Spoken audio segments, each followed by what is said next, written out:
Everyone, ओम नमो भगवते वासुदेवाय। पुत्रदा एकादशी कब और किस दिन है? पुत्रदा एकादशी हिंदू पंचांग के अनुसार पौष माह के शुक्ल पक्ष की एकादशी को पुत्रदा एकादशी कहा जाता है। यह इसकी शुरुआत 9 जनवरी दोपहर 1:12 पर होगी और वहीं इस तिथि का समापन अगले दिन 10 जनवरी को दोपहर 12:43 पर होगा। पुत्रदा एकादशी की कथा क्या है? पुत्रदा एकादशी 10 जनवरी को ही मनाई जाएगी। पुत्रदा एकादशी की कथा इस प्रकार से है। युधिष्ठिर ने पूछा, हे भगवान, कृपा करके यह बतलाइए कि पौष शुक्ल एकादशी का क्या नाम है, उसकी क्या विधि है, किस देवता की पूजा की जाती है? श्री कृष्ण जी बोले, हे राजन, इस एकादशी का नाम पुत्रदा एकादशी है। इसमें श्री नारायण भगवान की पूजा की जाती है। तीनों लोकों में पुत्रदा एकादशी का व्रत बहुत महत्वपूर्ण होता है। इस व्रत से बड़ा कोई व्रत नहीं होता है। इसके पुण्य से मनुष्य तपस्वी, विद्वान, लक्ष्मीवान होता है। अब मैं तुमसे इसकी कथा सुनाता हूँ। कथा: भद्रावती नामक नगरी में सुकेतु नाम का एक राजा राज्य करता था। उसके कोई पुत्र न था। उसकी स्त्री का नाम शैव्या था। वह निपुती होने के कारण सदैव चिंतित रहा करती थी। राजा के पितर भी रो रो कर पिंड लिया करते थे और सोचा करते थे कि इसके बाद हमें कौन पिंड देगा। राजा को पुत्रहीन होने के कारण भाई बांधव, धन, हाथी, घोड़ा, राज और मंत्री सब कुछ होने के बाद भी संतोष नहीं होता था। वह सदैव यही विचार करता था कि मेरे मरने के बाद मुझको कोई पिंडदान देने वाला नहीं होगा। बिना पुत्र के पितरों और देवताओं का ऋण मैं कैसे चुका पाऊंगा? इसलिए मुझे पुत्र की उत्पत्ति के लिए प्रयत्न करना चाहिए। राजा इसी प्रकार दिन रात चिंता में लगा रहता था। एक समय राजा ने अपने शरीर को त्याग देने का विचार किया, परंतु आत्मघात को पाप समझकर उसने ऐसा नहीं किया।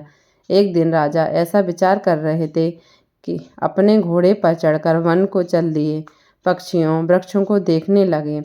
उसने देखा कि वन में मृग, बाघ, सुअर, सिंह, बंदर, सर्प आदि सब भ्रमण कर रहे हैं।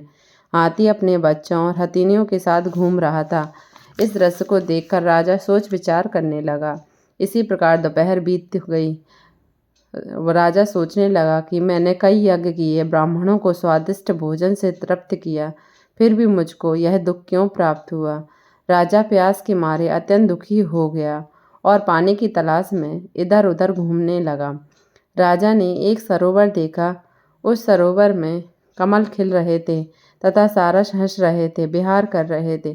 उस सरोवर के चारों तरफ मुनियों के आश्रम बने हुए थे। उस समय राजा के दाहिनी अंग फड़कने लगे। राजा शुभ शकुन समझकर घोड़े से उतरा और मुनियों को दंडवत प्रणाम करने लगा। राजा को देखकर मुनियों ने कहा, हे राजन, हम तुमसे अत्यंत प्रसन्न हैं। मुनियों ने कहा, हे राजन, हम तुमसे अत्यंत प्रसन्न हैं, अपनी इच्छा बताओ। राजा ने बताया, महाराज, आप कौन हैं और किस लिए यहाँ आए हैं?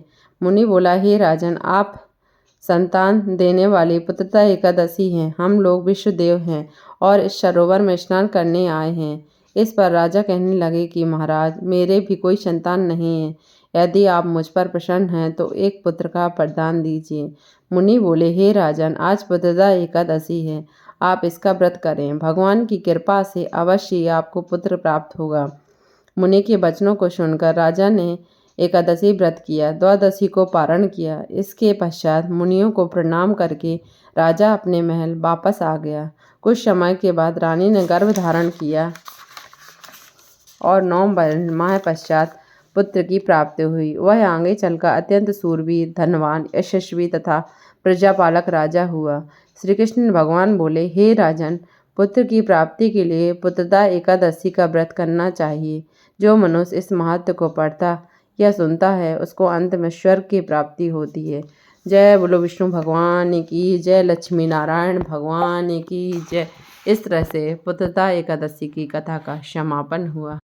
पुत्रदा एकादशी का पारण समय क्या है? पुत्रदा एकादशी का पारण 11 जनवरी 2025 को सुबह 7:15 से 8:21 सुबह तक रहेगा। इस तरह से पुत्रदा एकादशी व्रत संपन्न हुआ और इस दिन दीपदान का संकल्प जरूर करना चाहिए। जय बोलो एकादशी मैया की जय।